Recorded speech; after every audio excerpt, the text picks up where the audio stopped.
passage of Scripture is Romans 8.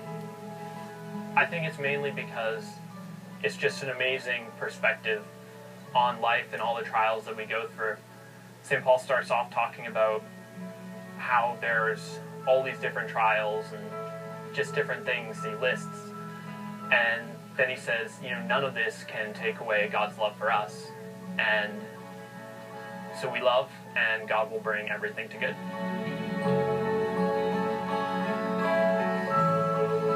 Welcome, Hillary. St. John of the Cross told us that highest union with God cannot be wrought in a soul that is not fortified by trials and temptations and purified by tribulations, darknesses, and distress. And just as a superior liqueur cannot be poured except into a sturdy flask that's been prepared and purified. And it just reminds us that life was never meant to be easy, and this is actually a time of purification and preparation for something far better. And so we welcome you to share your own thoughts about the value of suffering and the importance of suffering in the spiritual life.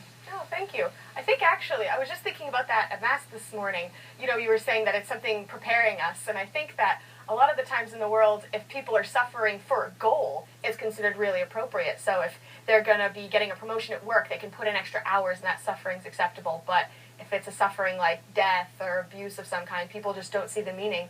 But if we have that mindset of something eternal and that we're preparing for something, then any suffering on earth becomes worthy because we're trying to use it as a means to advance us to eternal life. That's beautiful, Hillary, and it reminds me, too, of even in athletics, any athlete. I mean, they suffer.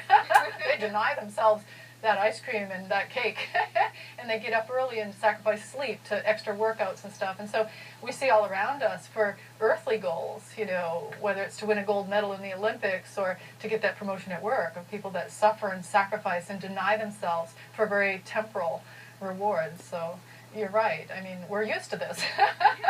This concept shouldn't be alien to anyone on the face of the planet because it happens all around us for less worthy goals, less eternal goals. Yeah. Kelsey, you have something to share? That actually makes me think of our young adult group does a saint study every week, and one of our friends was saying once, as we were discussing suffering, he said we only have 3 options when it comes to suffering. We suffer forever in hell, we suffer for an indeterminate time in purgatory, or we suffer now on earth.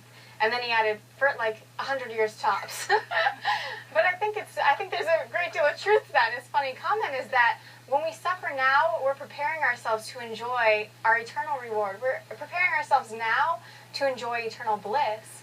And so when we can, bring our suffering to the forefront and suffer now and suffer well, we're only going to be reaping the rewards and reaping the joy of heaven. Right. This reminds me of something St. Bernadette said. Whenever she had any kind of heartache or suffering or misery or pain, she'd say, this is good for heaven. This is good for heaven. And Mother Teresa used to say if she was profoundly humiliated by something or had a very serious suffering, but especially humiliation, she called it the sweetest sweet.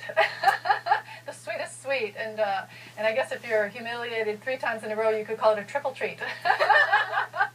Because it's really humbling your soul, which is gorgeous. I mean, like I said earlier, as St. Faustina said, only souls that are deeply humble, become holy and become saints. And that's why there are so few saints in the world. So it just really is, like I said, readjusting our way of thinking.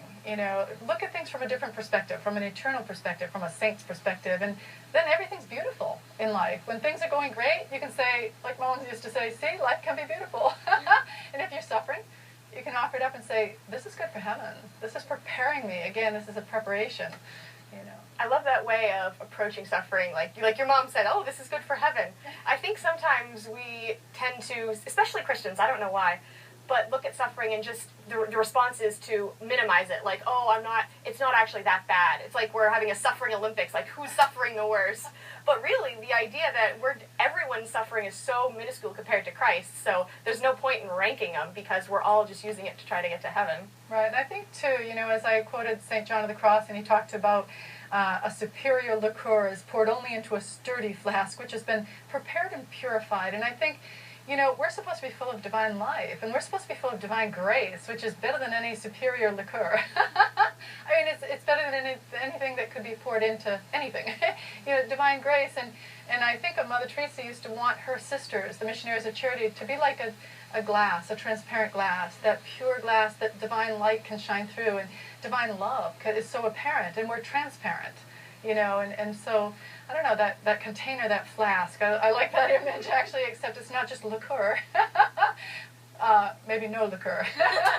I'm not advocating that, but the divine grace, the waters of grace, the waters of love, the waters of God's beauty and goodness and truth, that is so apparent to all because we've been purified, that we've become transparent as glass, like Mother Teresa said.